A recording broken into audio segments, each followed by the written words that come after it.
lang, oh. Ganun kasimple. Gumawa ng boro na kamyas. Magbuburo tayo ng kamyas, guys. Ang daming bunga ng kamyas nila. Sayang. Nahuhulog lang.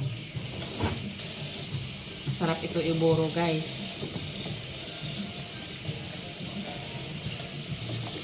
Dati nga, ihiwain ko to tapos ibibilad ko lang. Tapos pag gusto ko magsigang, meron na ako pang sigang.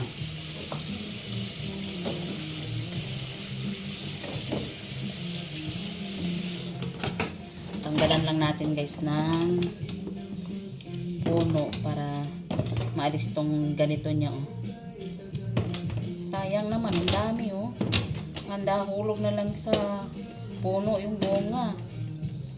Hindi nila hinaharvest.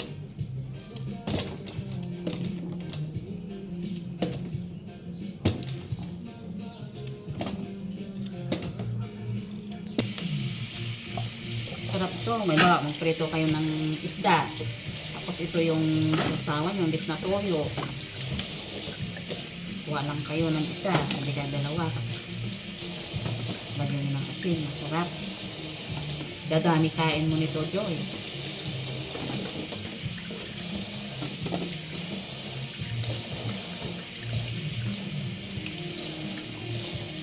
Ano ba yan, mama? Hindi na yung pinarpis. Sayang. Ang dami nga ito.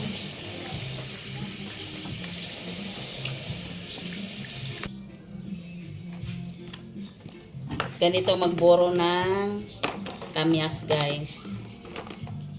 Joy, pahingin ng tubig. Tubig din na. Yung inumin. Yan. Ito, 2 baunan. Tapos, lalagyan natin ng asin. Yan. Yan, ganyan lang. Ayan, guys. O, lagyan lang ng tubig. Yan. O, ayan na. O. Ganito yung pagburo ng kamyas. Tapos, akin na yung takip.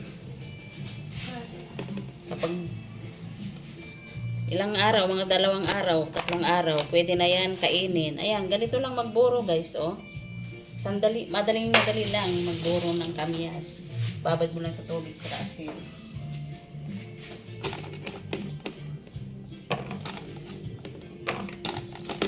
Sayang naman yung ano, oh.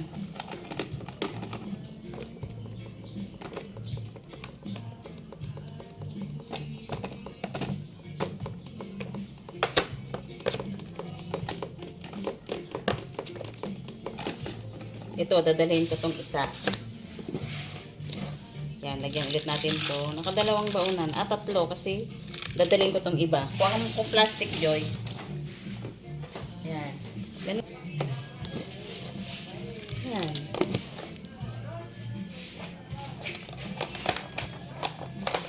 Yan, guys, oh. Diba? Ayan, oh. Nakadalawang baunan, oh. Ito pa, oh. Iuwi ko to sa bahay. Doon ko yan gagawin sa bahay.